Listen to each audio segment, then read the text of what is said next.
Hola chicos, je présente Butin de Merle, un jeu qui est offert par Francisco et je suis la piste, je laisserai le lien sous cette vidéo. Dans ce jeu, vous aurez besoin d'un jeu de 50 de cartes et de 4 cartes oiseaux. En voici 2 ici, elles sont imprimables sur le site, sur le lien que je vais vous donner sous la vidéo. Dans ce jeu, vous aurez donc les cartes spéciales, les oiseaux, et puis le roi, la dame, le valet et l'as. Le roi correspond à l'attaque du renard. Le dernier qui va lever sa main au-dessus de la pioche devra ajouter cette carte au malus, c'est-à-dire le roi. La dame, c'est l'attaque du faucon. Le dernier qui tapera sur la pioche ajoutera cette carte à son malus. Le valet, c'est le parasitage du coucou. Le joueur actif, c'est-à-dire celui qui joue, récupère jusqu'à 2 cartes de son choix du butin d'un adversaire. Il n'aura pas le droit de les retourner. Et ajoute cette carte à son malus. Ça veut dire que ça lui en fera 3. Là, c'est une offrande. Le joueur va offrir jusqu'à 2 cartes de son butin à un joueur adverse, bien sûr, sans jamais les retourner. Et il ajoute par contre cette carte à son malus.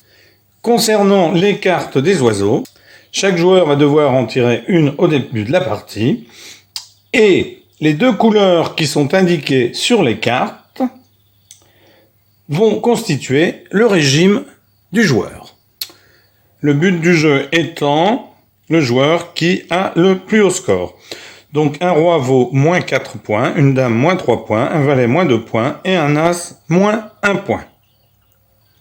Ensuite, on comptera en positif la valeur des cartes du butin qui correspondent au régime alimentaire du joueur, c'est-à-dire que lui, on lui comptera en positif les trèfles et les carreaux, lui les carreaux et les piques, lui les cœurs et les trèfles, et lui les piques et les cœurs. Les cartes, bien sûr, seront comptées en négatif si elles ne correspondent pas au régime du joueur. Donc lui, les trèfles et les cœurs lui seront comptés en négatif. Donc au début du jeu, chaque joueur va tirer une carte oiseau.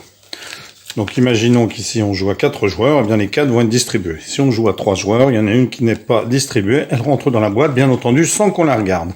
Donc ici, on va en mettre une ici, une ici, une ici, et une ici pour chaque joueur.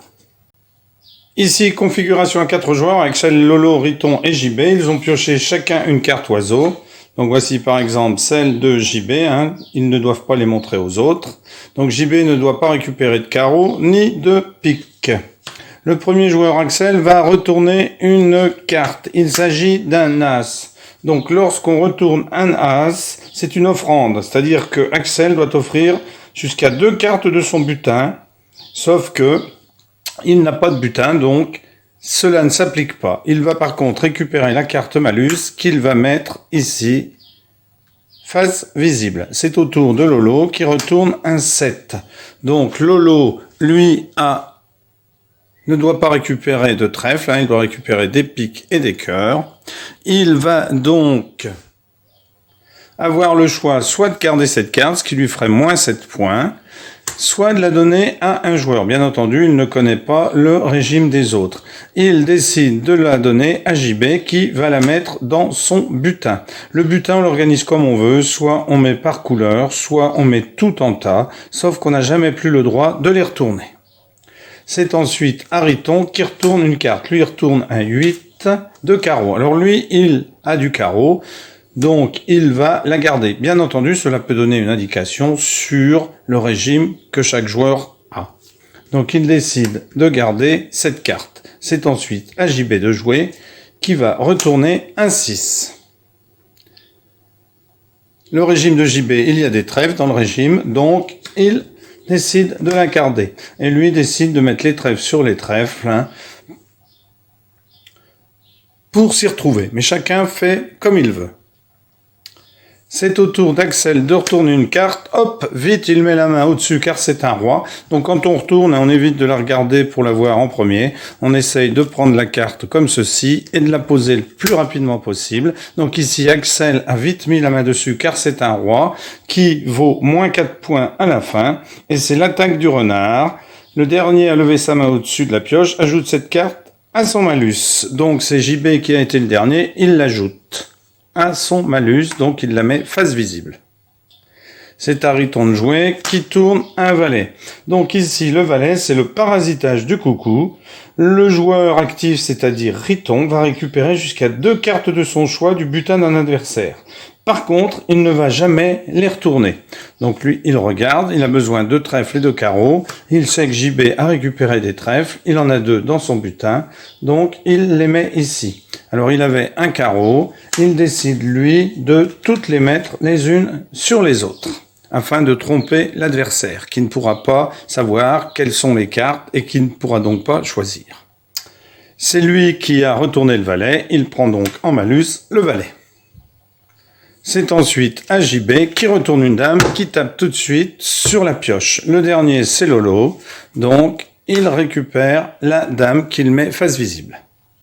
C'est à Axel, un 3 de carreau. Bien lui, les carreaux, pour le régime de son oiseau, ça l'intéresse, donc il va décider de la récupérer pour son butin. Le jeu va prendre fin lorsqu'il n'y aura plus de cartes dans la pioche. On va donc pouvoir passer au décompte des points. Donc ici, Axel devait avoir des carreaux et des piques. Donc tous les carreaux et tous les piques, on va les mettre ici. Et tout le reste à côté. Donc on compte ensuite 17, 21, 25, 30, 33, 36, 42, 51, 61. 61 moins 2, 59. 59 moins 1, 58. 58 moins 4, 54. 54 moins 1, 53. Car les rois valent moins 4, les dames moins 3, les valets moins 2 et les as moins 1. Le joueur avec le plus haut score l'emporte. En cas d'égalité, bien sûr, celui avec le plus haut score sans compter les malus, c'est-à-dire on ne compte pas cette pile-là, l'emporte. Voilà, excellent jeu de Francisco, offert sur le site Je suis la piste. Merci à Francisco, c'est un jeu de stratégie, de mémoire et de réflexe de 3 à 4 joueurs à partir de 8 ans. Butin de Merle. À bientôt pour une nouvelle vidéo. Au revoir.